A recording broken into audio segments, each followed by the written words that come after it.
Good morning, Mary. Are you ready for the new software training? Good morning, John. Yes, but I'm a little nervous. It looks complicated. Don't worry, we can learn together. Let's start with the basics. Okay, so how do I log in? First, type your email here, then create a password with 8 characters. Like this? Okay, done. What's next? Now click on Dashboard. This is your main screen.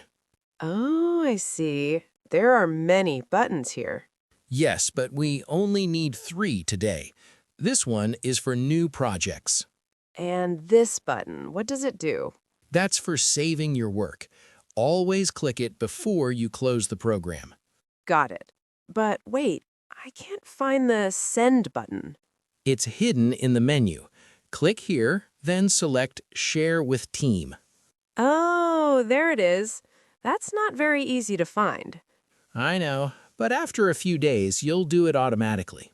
I hope so. Can we practice one more time? Sure, let's create a test project together. Perfect. Thanks for your help, John. I feel better now. No problem, Mary. Teamwork makes everything easier.